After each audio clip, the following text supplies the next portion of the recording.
تمہارے سینے میں اگر ایمان ہے تو اللہ تم ہی کو سر بلند رکھے گا۔ بولو یہ کس کا حکم ہے؟ ارے قرآن کا حکم ہے کہ نہیں؟ تو اگر آپ ایمان سینے میں محسوس کرتے ہو تو اللہ کہتا کہ ڈرو مت، اللہ کہتا کہ غم مت کرو، اپنے حوصلے کو بلند رکھو۔ انشاءاللہ اگر ہم مومن ہیں تو قرآن کے حکم پر عمل کرتے ہوئے بولو ہم اپنے حوصلے کو بلند رکھیں گے کہ نہیں رکھیں گے؟ یاد رکھو بزدلی اور خوف، بزدلی اور ایمان کبھی ایک سینے میں جمع نہیں ہو سکتا، اور اگر آپ کو اللہ نے ایمان دیا تو وہاں بزدلی کی کوئی جگہ نہیں ہے، ڈر کی کوئی جگہ نہیں ہے۔ حوصلے کے ساتھ جینا سیکھو اور طے کرو کہ قرآن کی اس آیت کو سامنے رکھ کر جتنے دن جینا ہے انشاءاللہ ہم حوصلے کے ساتھ زندگی گزاریں گے۔ آپ بولو قرآن سچ بولنے کا حکم دیتا کہ جھوٹ بولنے کا؟ سچ بولنے کا، لیکن مسلمان آج 95% جھوٹ کی لعنت میں مبتلا ہے۔ اور مجھے کہنے کی یہ ہمت دیجئے کہ آج دوسری قوم 1500 کے لیے جھوٹ بولتی، یہ مسلمان 5 روپے کے لیے بھی جھوٹ بولنے میں شرم محسوس نہیں کرتا ہے۔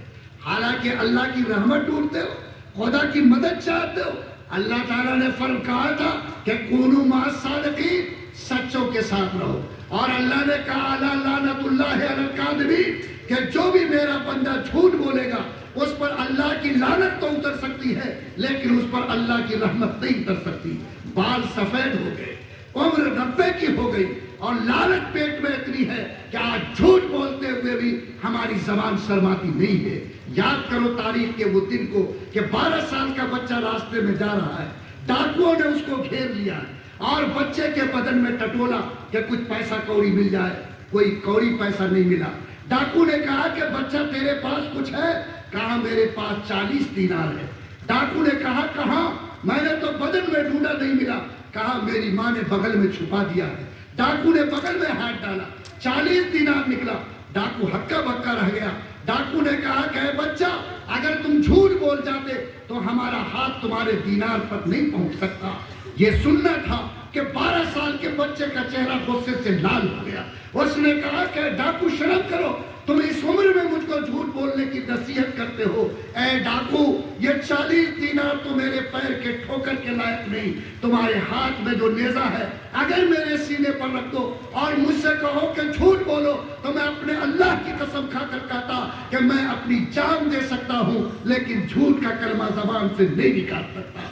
اس 12 سال کی سچائی نے ڈاکوؤں کے بدن پہ کپ کپی طاری کر دی۔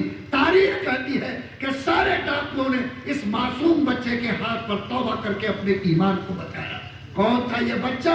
سیدنا عبد القادر جیلانی رحمت اللہ علیہ، جس نے درجنوں قسم کے ڈاکو کو اپنے سچائی کی طاقت سے ایمان کے راستے پر جھکنے پر مجبور کر دیا۔ آج 12 سال کا بچہ جھوٹ بولے، کتنے دن کھاؤ گے جھوٹ بول کر کمایا ہوا پیسہ؟ کہاں لے جاؤ گے یہ پیسے؟ کفن میں تو جیب بھی نہیں ہوتی۔ اس بیٹا کے لیے جو قبر میں تم کو ڈال کر چلائے گا، اس اولاد کے لیے جھوٹ بولتے ہو جس کے لیے تم نے جھوٹ بول کر مکان بنایا، اور جب روح نکلے گی بیٹا اعلان کرے گا کہ جلدی اس مردہ کو نکالو ورنہ میرا گھر بدبو سے بھر جائے گا۔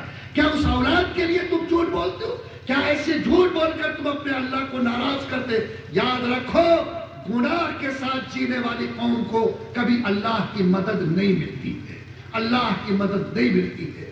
اللہ میرے ایمان کو جگائے۔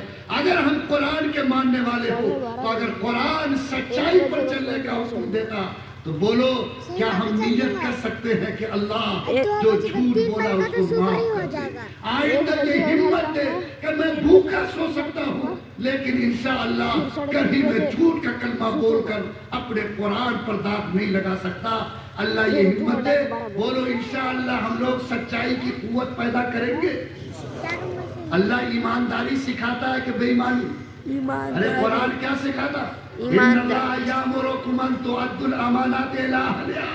قرآن کی آیت ہے، اللہ حکم دیتا کہ جس کی جو امانت ہے وہ امانت اس کو لوٹاؤ، اور خبردار امانت میں خیانت مت کرو، خبردار ٹھگی کا معاملہ مت کرو، خبردار کسی کے آنکھ میں دھول مت جھونکو، خبردار کسی کی ضمیر اور پیسے پہ بے ایمانی مت کرو۔ لیکن آج بولو بے ایمانی کا بازار گرم ہے۔